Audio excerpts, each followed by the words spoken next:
Thank you, Mr. Speaker. I rise today to honor the life and legacy of the late Congressman John Conyers and to extend my deepest condolences to his wife, Monica, his family, his children, former staff, and the people of Detroit, who he served so well for more than 50 years.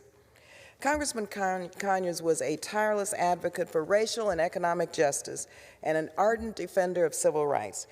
We all owe him a debt of gratitude for his unwavering commitment to pushing our nation to live up to its ideals of liberty and justice for all.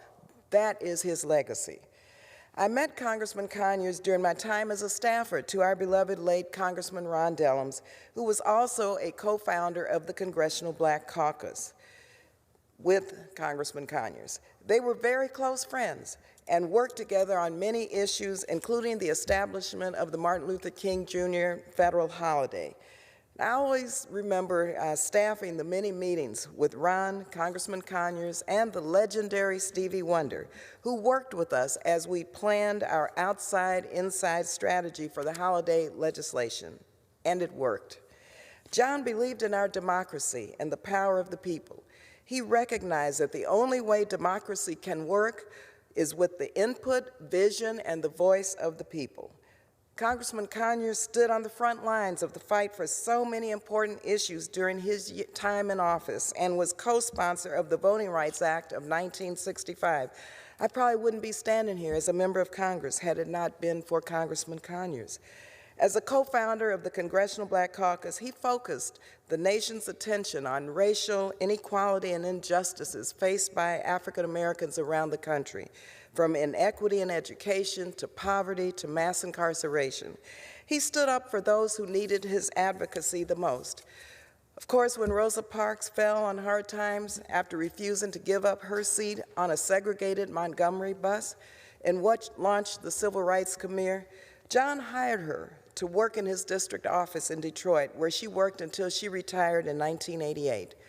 For more than 30 years, he fought for H.R. 40, the Commission to Study and Develop Reparation Proposals for African Americans Act, which calls for a commission to study reparations for descendants of enslaved people from Africa.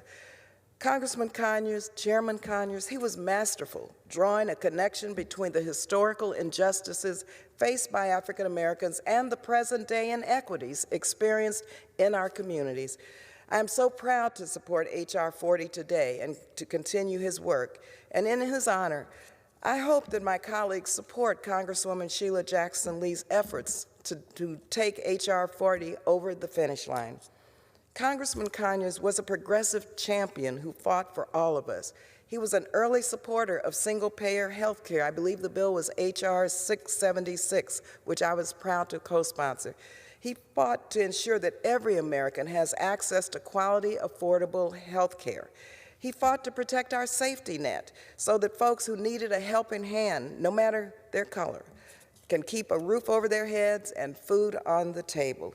He spoke out vocally against the Trump administrations on civil rights and human rights for people of color and the LGBTQ community.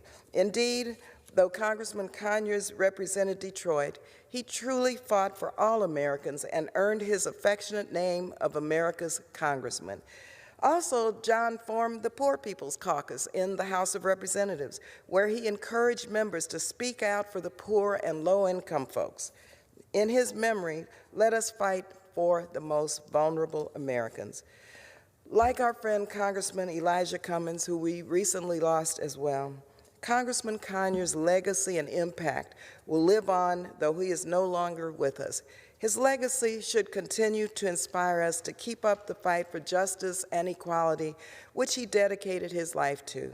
So today, once again, I offer my condolences to Monica, to Congressman Conyers' family and loved ones, and join them in celebrating his life and legacy. May he rest in peace, and may he rest in power.